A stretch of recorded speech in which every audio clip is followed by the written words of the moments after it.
नमस्ते दोस्तों। आज देखते हैं भारत की विदेश नीति और उसके नए आयाम। विदेश नीति में हाल में क्या क्या परिवर्तन हुआ है ये एनडीए गवर्नमेंट आने के बाद, इसे हम बदलते हुए आयाम के रूप में देख सकते हैं। यह टॉपिक्स आपको फर्स्ट पेपर जीएस जो है बीपीएससी मेंस का, उसके सेकंड जो सेक्शन है करंट अफेयर्स, उसमें आएगा। तो देखते हैं भारत की विदेश नीति और उसके नए आयाम। इससे पहले मैं भारत की विदेश नीति क्या है और इसके क्या सिद्धांत हैं, इस पर वीडियो बनाया था। तो आप यदि उसको पहले देख लें और उसके बाद इसको देखें तो आपको ज़्यादा समझ में आएगा। तो चलते हैं वीडियो पर। भारत जब आज़ाद हुआ था 1947 में, तो उस समय दुनिया दो धरों में बटी हुई थी। एक धरा था अमेरिकी धरा, जिसमें पूंजीवाद के समर्थक देश शामिल थे, और बाद में पाकिस्तान भी इसी धरा में शामिल हो गया था। और दूसरा धरा था सोवियत यूनियन धरा, जिसमें समाजवादी विचारधारा के देश शामिल थे। तो और इन दोनों धराओं के बीच शीत युद्ध की स्थिति बनी थी। शीत युद्ध चल रहा था। शीत युद्ध चल रहा था कहने का तात्पर्य यह है कि डायरेक्ट युद्ध नहीं हो रहा था, लेकिन युद्ध जैसी स्थितियां बनी हुई रहती थी। अब युद्ध जैसी स्थितियां जब बनी हुई रहती है दो देशों के बीच या दो धराओं के बीच, तो इस स्थिति को हम शीत युद्ध की स्थिति कहते हैं। तो ऐसी स्थिति बनी हुई थी, जिसके कारण भारत इन दोनों में से किसी धराओं में शामिल नहीं हुआ और अपना एक नया रास्ता चुना, जिसे हम गुट निरपेक्षता की नीति कहते हैं। गुट निरपेक्षता की नीति, इसका मतलब यह है कि यह दोनों देशों के समूहों के साथ शामिल नहीं होगा और यह अपना एक अलग विदेश नीति कायम करेगा। इस नीति के साथ धीरे धीरे लगभग सभी नवोदित देश, जो उस समय नए नए स्वतंत्र हो रहे थे देश, छोटे छोटे, वह छोटे छोटे देश और अफ्रो एशियाई देश आप कह लीजिए कि इस गुट निरपेक्षता के नीति का पालन करने लगा था।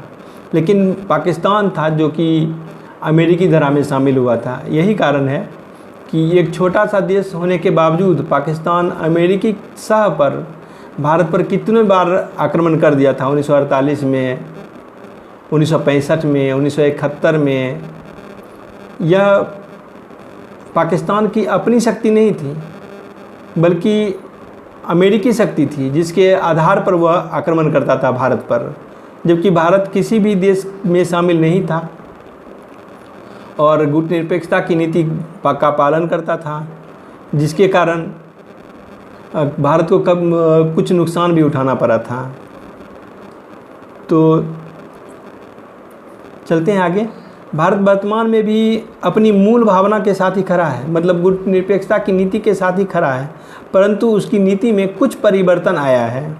आइए देखते हैं उन परिवर्तनों को कि क्या क्या परिवर्तन आया है। पहला है पाकिस्तान और चीन के साथ संतुलन।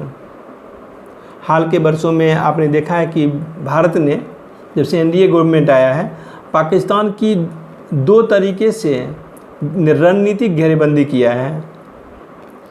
पहली तरीका है सैन्य तरीके से पाकिस्तान को उसी के भाषा में मुंहतोड़ जवाब दिया है, क्योंकि पाकिस्तान पहले से ही आतंकवादी हमला कर रहा है भारत पर, क्रॉस बॉर्डर टेररिज्म भेज रहा है, और जब जांच होता है, प्रूफ दिया जाता है, सबूत दिया जाता है पाकिस्तान को, तो वो मानता भी नहीं है, वो उससे मुकर भी जाता है। तो ऐसी स्थिति में भारत ने डायरेक्ट एक्शन लेना शुरू किया और भारत ने 2 बार स्ट्राइक भी किया। तो इस तरह से भारत ने सैन्य तरीके से उसे जवाब देना शुरू कर दिया है। दूसरी तरीका जो है वह वैश्विक मंचों पर पाकिस्तान की वास्तविक छवि को उजागर किया है। पाकिस्तान की वास्तविक छवि आपको मालूम है कि वह एक आतंकवादी ओरिएंटेड देश है। कहीं विश्व में कहीं भी आतंकवादी घटनाएं घटती है तो उसमें पाकिस्तानी आतंकवादी 1 न 2 ज़रूर मिल जाता है। तो इस तरह से भारत ने पाकिस्तान को रणनीतिक घेरेबंदी किया है और यही इसका परिणाम हमको दिखाई भी देने लगा है कि जब कश्मीर से धारा 370 को हटाया गया था तो पाकिस्तान के आह्वान के बाद भी कोई भी देश भारत के खिलाफ जाने की कोशिश नहीं किया था। अब कुछ देश जैसे मलेशिया है, तुर्की है, ये सब देश पाकिस्तान के सजातीय समूह के होने के कारण और कट्टरपंथी इस्लामिस्ट होने के कारण पाकिस्तान के साथ खड़ा है। अब हम देखते हैं चीन के साथ। कोरोना महामारी जब पूरी दुनिया में गंभीर असर पर था तब भारत और चीन के बीच गलवान घाटी में संघर्ष हुआ था। इसमें भारत ने कड़ी कार्रवाई किया था और भारत ने मगर हिल, रेचेनला, रेजांगला, मोखापारी, फिंगरफोर इत्यादि पहाड़ियों पर कब्जा भी कर लिया था। इससे मतलब साफ है कि भारत इस समय आक्रामक और शांतिपूर्वक दोनों के समन्वय के आधार पर आगे बढ़ रहा है। जब नवंबर 2020 में ब्रिक्स शिखर सम्मेलन आयोजित हुआ था तो भारतीय प्रधानमंत्री नरेंद्र मोदी ने चीन के साथ किसी द्विपक्षीय मुद्दे को नहीं उठाया था, जो इस बात का द्योतक है कि चीन तक ऐसा कोई प्रत्यक्ष व अप्रत्यक्ष संदेश पहुंचना चाहिए कि भारत अभी कमज़ोर नहीं पड़ा है। चीन के प्रति भारत का इतना साफ रुख भारतीय विदेश नीति का एक अहम पड़ाव है, एक स्टैंड है। आगे देखते हैं अमेरिका और रूस में संतुलन। एक वक्त था जब भारत सोवियत संघ, वर्तमान में रूस के अधिक करीब था, परंतु 1991 में सोवियत संघ का विघटन हो गया था। इस विघटन के बाद दुनिया के स्वरूप में बदलाव आने लगा। चूँकि पहले दो धरा था, अमेरिकी धरा और सोवियत संघ धरा, तो पूरा विश्व दो ध्रुवों के बीच बटा हुआ था, द्विध्रुवीय विश्व था। लेकिन जब सोवियत संघ का विघटन हो गया था तो एक ध्रुवीय विश्व का निर्माण हो गया। तो इस तरह से भारत ने भी रूस के साथ साथ अमेरिका के साथ भी मित्रता बढ़ाना स्टार्ट कर दिया था।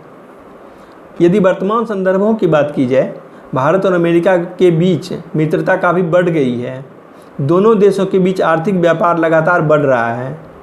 उल्लेखनीय है कि भारत ने अमेरिका के साथ मित्रता तो बढ़ाई है, भारत अमेरिका के प्रति निकटता बढ़ी है, लेकिन रूस से भी दूरी नहीं बनाई गई है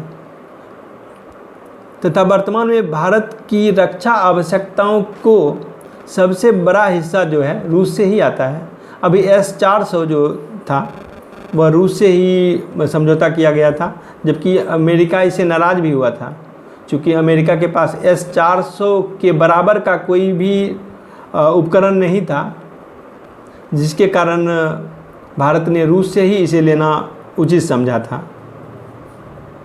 हाल के ब्रिक्स बैठक में इस बात का पता चलता है कि भारत के प्रधानमंत्री नरेंद्र मोदी ने भारत रूस संबंधों को एक नए शीर्ष पर ले जाने का संकल्प व्यक्त किया।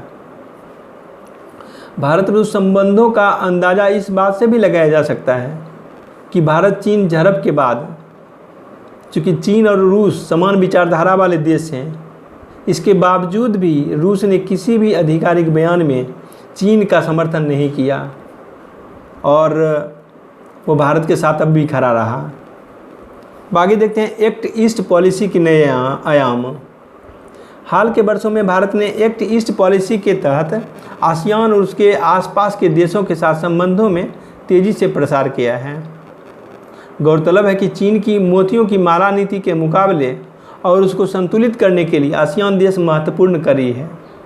अब इसमें चीन की मोतियों की माला नीति आया है, तो आप चीन की मोतियों की माला नीति को आप स्पष्ट रूप से समझ लीजिएगा। इससे तो फुल क्वेश्चन इस पर नहीं आता है, लेकिन आप जब चीन के साथ संबंधों का व्याख्या कीजिएगा तो आपको उस समय चीन की मोतियों की माला नीति समझने से आसानी होगा और इसको कोट भी आप उसमें कर सकते हैं। चीन भारत को रणनीतिक रूप से घेरने के लिए भारत के पड़ोसी देशों के साथ संबंध स्थापित करना शुरू किया था और भारत के करीब सभी पड़ोसी देशों के साथ, जैसे पाकिस्तान, बांग्लादेश, श्रीलंका, म्यांमार, मालदीव, इन देशों में चीन ने सैनिक बेस बना दिया है, सैन्य बेस बनाया है और वहाँ पर मिसाइल भी तैनात कर दिया है। जिससे कि भारत को रणनीतिक रूप से घेर लिया जाए। तो इस के विरुद्ध, चीन की मोतियों की माला नीति के विरुद्ध यूपीए गवर्नमेंट ने कोई भी कड़ा कदम नहीं उठाया था, परंतु एनडीए गवर्नमेंट आने के बाद अभी का जो आयाम है, इन्होंने भारत की सरकार ने भारत के पड़ोसी देशों के साथ संबंध को मधुर कर रहा है, और जहाँ भी किसी देश ने चीन को अगर जवाब देने की कोशिश किया है तो भारत ने उसका समर्थन किया है। इसका उदाहरण अभी श्रीलंका है, जिसमें श्रीलंका के साथ भारत ने मिल कर के उसे जो पोर्ट वहाँ पर चीन को दिया था, उसमें कोशिश कर रहा है कि पोर्ट से चीन को वापस किया जाए और भारत के साथ संबंध मधुर हो। तो इस तरह से ये जो नीति था चीन की, इसे वाशिंगटन पोस्ट ने चीन की मोतियों की माला नीति के रूप में व्यक्त किया था।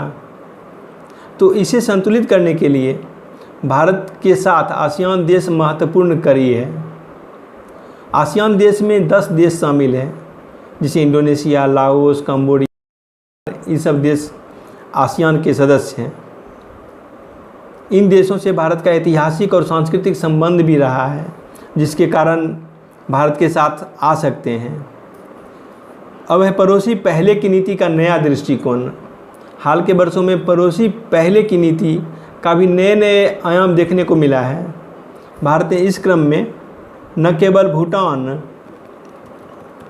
बल्कि मालदीव, नेपाल, ये सबको भारी आर्थिक सहायता प्रदान किया है और आपात स्थिति में पड़ोसियों की मदद हेतु तत्पर भी रहा है।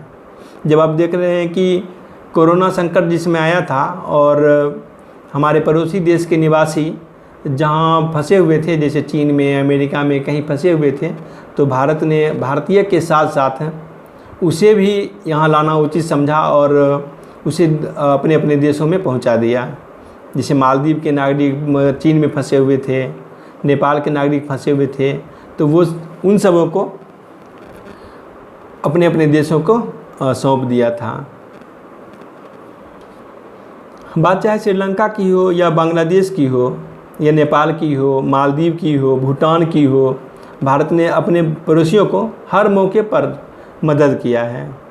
अभी आप देख लीजिए कि कोरोना टीका जब आया है, भारत में कोरोना टीका का विकास हुआ है, तो भारत ने अपने पड़ोसी देशों को भी मुफ्त में टीका उपलब्ध करवाया है।